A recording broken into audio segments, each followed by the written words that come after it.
Hey guys, what's going on? It's me, the one and only Strawberry Ice, coming to you from the Ice Cave, bringing you sports from a West Side point of view. Sixth-ranked Dayton was in action last night. It was brother-on-brother action. The Toppin brothers were facing off. Number 12, Kentucky versus Vanderbilt. Did Kentucky get off to a bad start again? And did you hear what some guy from the board of Michigan State called Luke Fickell? Kind of interesting. All right, like I said, number 6 ranked Dayton Flyers got their 13th straight win last night over Rhode Island, 81-67. Obi Toppin had 22 points. He outscored his brother. Like I said, we had some brother-on-brother action last night. Outscored his brother by 18 points. Obi played, in my opinion, like a number 1 pick. Possibly number 1 pick overall. Looked really, really good. The game was pretty much never in doubt.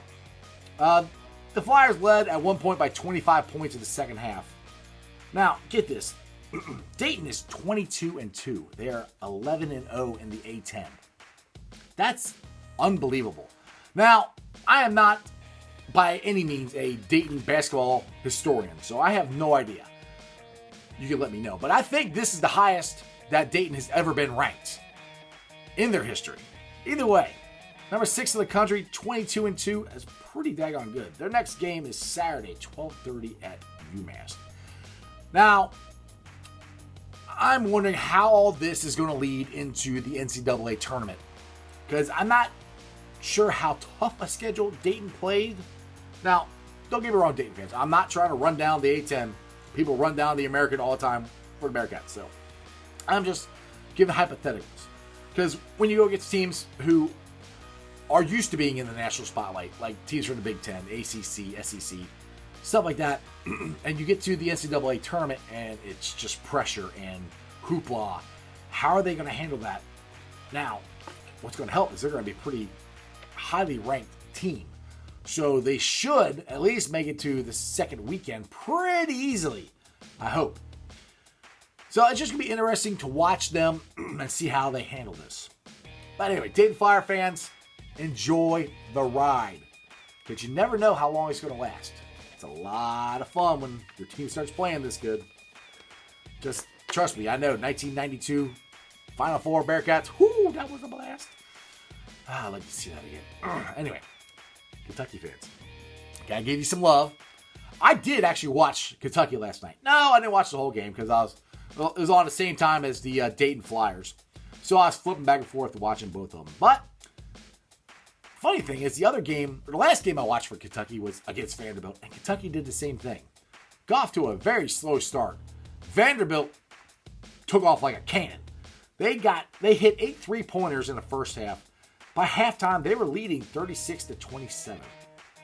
Then halftime rolled around, and Kentucky woke up. They're like, we're losing.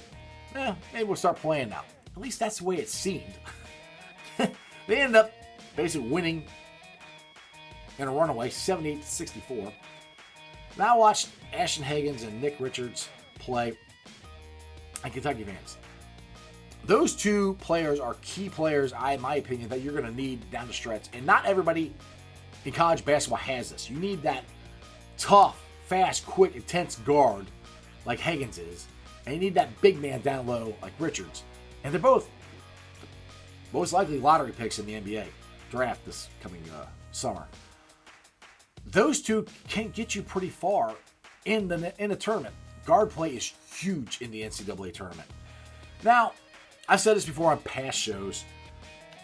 I think Calipari gets a bad rap as far as, or not enough credit for being as good of a coach as he is, as far as bringing players together. Now, X's and O's, that could be a little bit to be desired sometimes. But as far as the culture he creates with that team, because every year he has a brand new team to cultivate, get them to buy in, and go play basketball games and win.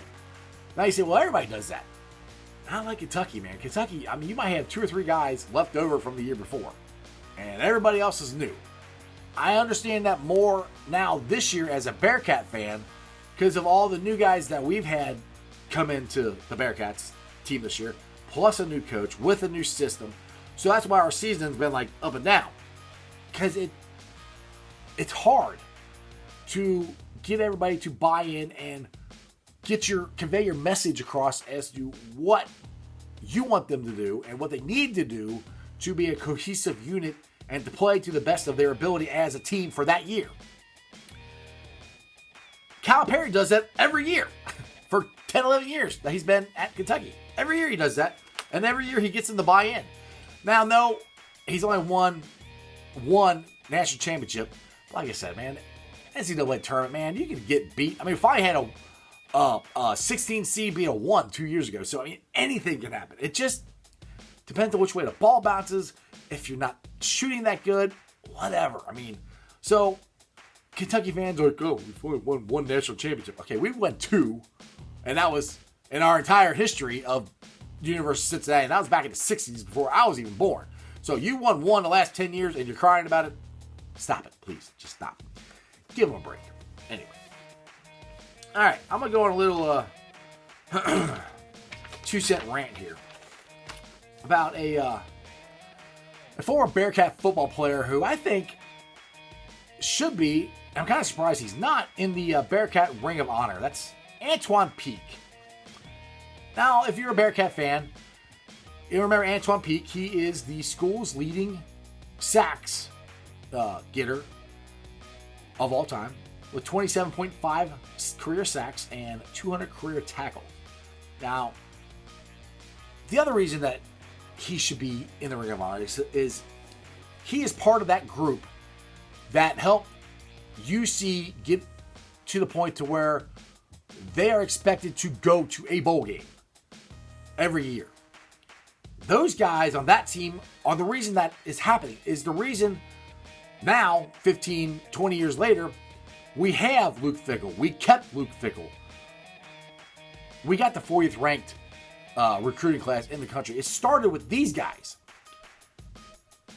This team almost should have beaten Ohio State that year in 2002 when Ohio State ended up winning the national championship. I was at that game.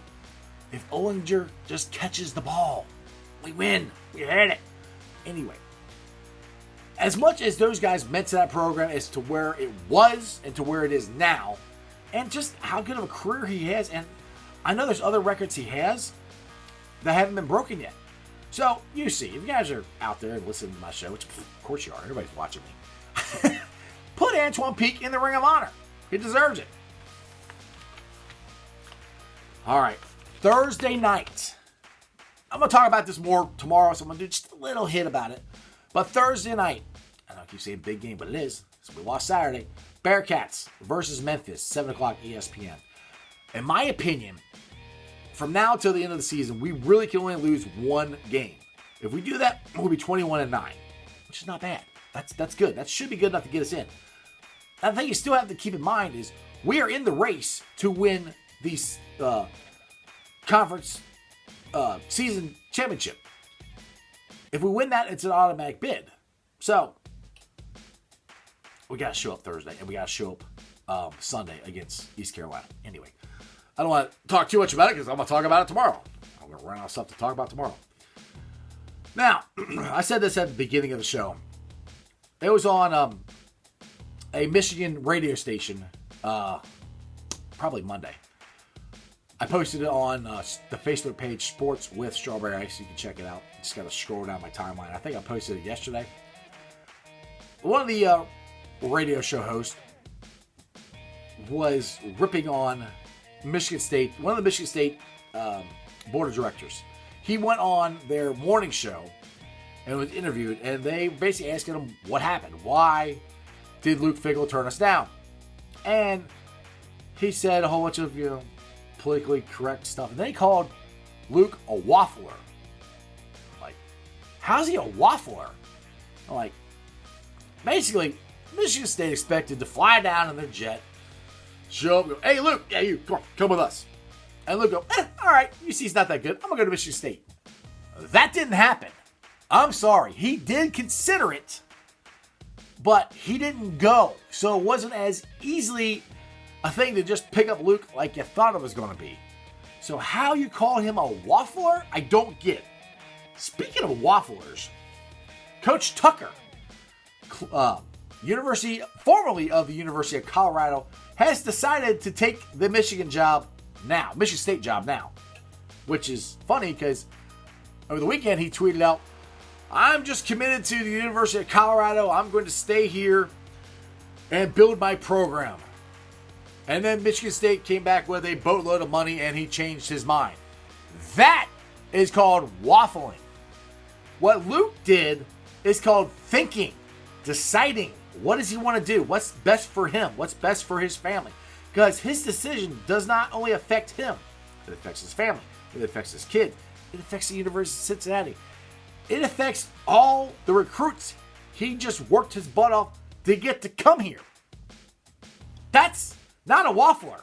That's a smart guy thinking it over and making the best decision for him. Waffling is going on Twitter saying, "I'm not coming." And then 4 days later, say, "I'm coming." That's waffling. Now, Luke Fickell, there was a little snippet of this. Dan Hoard did an interview. A little snippet of it came out Monday, and I posted it on the Facebook page and Twitter. Fickell explained why he decided to stay. Now, the entire interview is going to be on Fox Sports Ohio today at 6 p.m. So, Bearcat fans, make sure you tune in to watch it. I do have a clip of it on today's timeline on the Facebook page, Sports with Strawberry Ice. I don't know if it's the whole interview or if it's part of it or what, but that's why you gotta tune in at 6 to watch it. Luke Fickell, waffler, come on, dude. Some of the stuff people say, like sour grapes. They just thought they'd get them from. Anyway, people are crazy. All right, Sports Hump.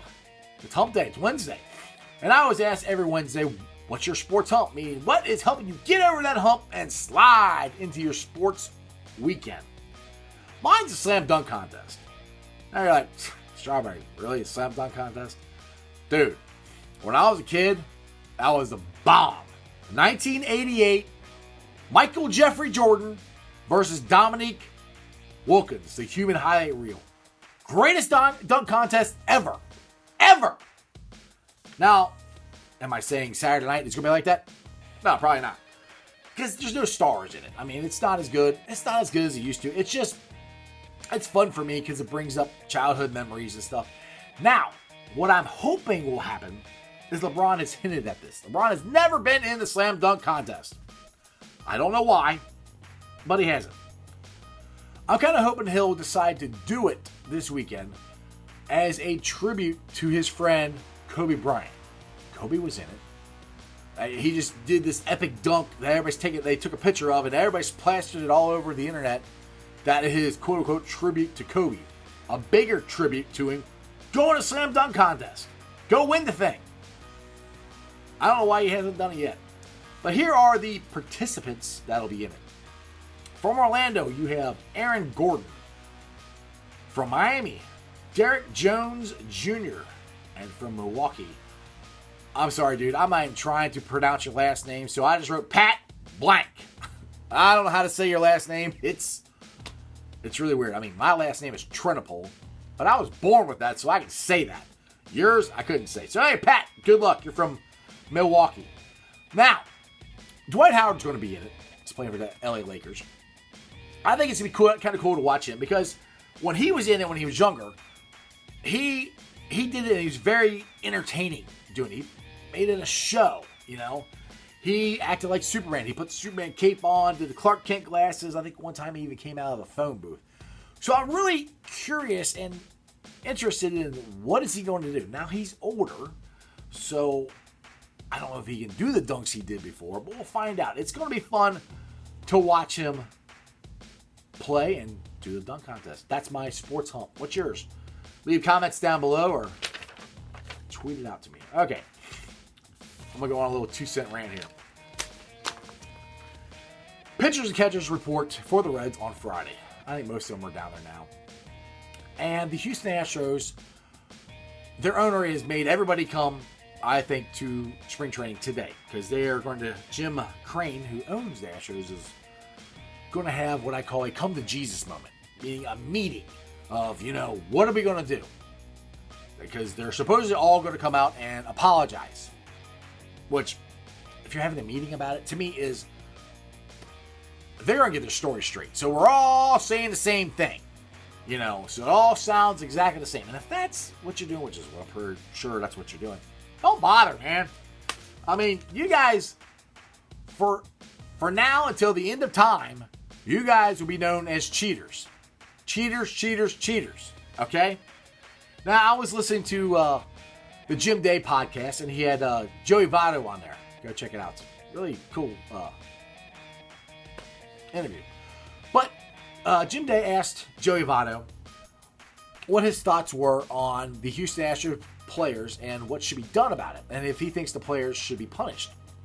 And Votto, as he always does, he thinks about it. He's very calculated in what he says.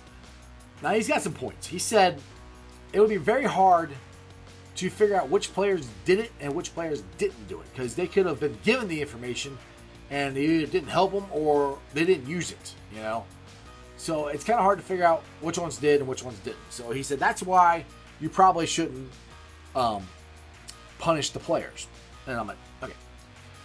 I don't know about you guys, but when we were kids in school, when somebody did something in the class while the teacher was gone, somebody made fun of a kid, somebody stole something, somebody did something, and the teacher didn't know who it was. She had an idea it might be these group of kids, but she wasn't sure exactly, or he wasn't sure exactly who did it.